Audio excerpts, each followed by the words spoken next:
અને સંસ્કાર. શિક્ષણ અને સંસ્કારની કોઈ સીમા જ હોતી નથી. શિક્ષણનો ખરો અર્થ છે શીખવું, પરિપક્વ બનવું અને પોતાના જીવનનું ઘડતર કરવું. એ જ છે શિક્ષણ. પણ આજે આપણે સૌએ શિક્ષણની વ્યાખ્યા જ બદલી નાખી છે. અહીંયા બધા જ એમ માને છે કે શિક્ષણ એટલે શાળા અને કોલેજમાંથી મળતું જ્ઞાન એટલે શિક્ષણ. પણ ના, આટલું જ નથી. આપણા ઘરમાં આપણા દાદા દાદી, માતા પિતા અને સમાજમાંથી જે શીખવા મળે છે તે શિક્ષણ સાથે સંસ્કાર. શિક્ષણ તો થોડીક ઉંમર થઈ ગયા પછી પણ મેળવી શકાય છે, પરંતુ સંસ્કાર તો યોગ્ય સમયે જ મેળવવા પડે છે.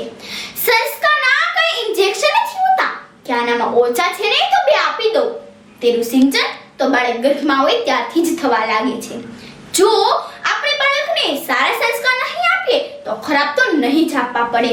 બાળક પોતાની જાતે જ શીખી લેશે. શિક્ષણ અને સંસ્કાર એ બંને જીવનના મૂળ સૂત્રો છે. જો આપણામાં શિક્ષણ નહીં હોય તો આપણે નિરક્ષર રહેશું, અને જો આપણામાં સંસ્કાર નહીં હોય તો આપણું જીવન પશુ સમાન બની જશે.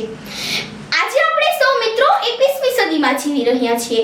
અહીંયા બધા જ માને છે કે શિક્ષણ એટલે ડિગ્રી મેળવવી, પૈસા કમાવા છે. ભાગદોડમાં આજે આપણે સૌ સંસ્કારોને ભૂલી જ ગયા છીએ. શાળા અને કોલેજમાં ફર્સ્ટ ક્લાસ આવતો વ્યક્તિ જ્યારે એમની ઘરે કોઈ મહેમાન આવે ને તો તેમને કેવો આવકારો આપવો ને તેની સમજ અહીંયા ઘટે છે. તે પાણી આપવાને બદલે ફોનમાં ગેમ રમે છે, અને શાળામાં શિક્ષકો સાથે કેવું વર્તન કરવું ને તેની સમજ નથી. ડિગ્રીઓ તો તમે ચૂકવેલ ફીની રિસિપ્ટ છે. તમારો વ્યવહાર જ તમારી સાચી દિશા પ્રગટ કરે છે. આપણા માતા પિતા રાત દિવસ એક કરી પેટે પાટા બાંધી આપણને સારી સારી સ્કૂલમાં ભણવા મોકલે છે. સવારના ચંપલ પહેરી સાંજે ચંપલ કેમ ઉતારવા તે એક પિતાને જ ખબર હોય છે. સવારના દૂધ લેવાથી માંડી સાંજે દૂધ મેળવવા સુધીની તમામ જવાબદારી એક માતાની હોય છે. આપણને શિક્ષણ લેવા મોકલે છે અને આપણે શું કરીએ છીએ? તેમણે શીખવેલ શિક્ષણની તાકાત તેમના પર અજમાવીએ છીએ અને ગેરવર્તણૂક કરીએ છીએ. મિત્રો, ડિગ્રી મેળવો, પૈસા કમાવો, વિદેશ જાઓ, પણ આપણા સંસ્કારોને નહીં ભૂલતા. એક વાત યાદ આવે છે કે જ્યારે આપણે વિદેશ જઈએ ત્યારે કોઈ વિદેશી આપણી બાજુમાં બેસી નાસ્તો કરતો હોય છે.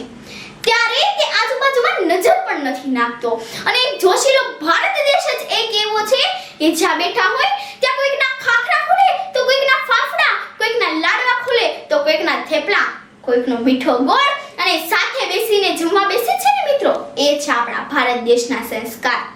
જ્યાં પુસ્તકને પણ થોડી ટક્કર લાગી હોય ને મિત્રો તો તેને નમે છે. એ છે આપણા ભારત દેશના સંસ્કાર. હજુ પણ મારા કાને સંભળાઈ આવે છે, બેટી બચાવો બેટી પઢાઓ. મતલબ હજુ પણ ક્યાંક ને ક્યાંક દીકરી મરે જ છે. દરેક માતાની ફરજ છે પોતાની દીકરીને બચાવવી. જ્યાં દીકરી વધુ શિક્ષિત હશે ત્યાં લોકો સુખી હશે.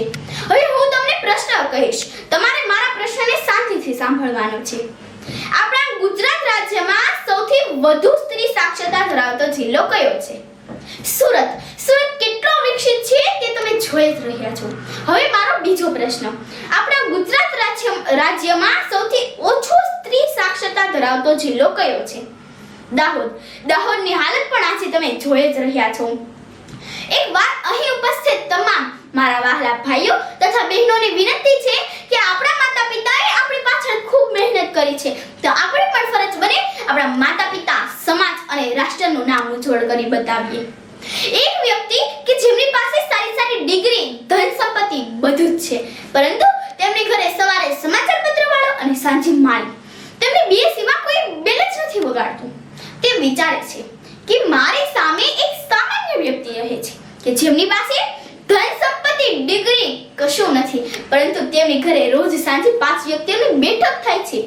શા માટે? તો તેમનો અવકારો, વર્તન અને વ્યવહારને લીધે વ્યક્તિઓ આવે છે. મિત્રો, તેથી તો કહેવાય છે ભણ્યા પણ ગણ્યા નહીં. શિક્ષણ અને સંસ્કાર એ બંને જીવનના મૂળ અંગો છે. જો આપણામાં શિક્ષણ નહીં હોય તો આપણે નિરક્ષર રહીશું, અને જો આપણામાં સંસ્કાર નહીં હોય તો આપણું જીવન પશુ સમાન બની જશે. પહેલાના સમયમાં શિક્ષણનું મહત્વ ઓછું હતું, ત્યારે આપણા વડવાઓ નિરક્ષર હતા. પહેલાના સમયમાં સંસ્કારોની કશી કસર નથી, તેથી તો આપણને વારસામાં સારા સંસ્કારો મળ્યા છે. સંસ્કારોને જાળવવા જરૂરી છે.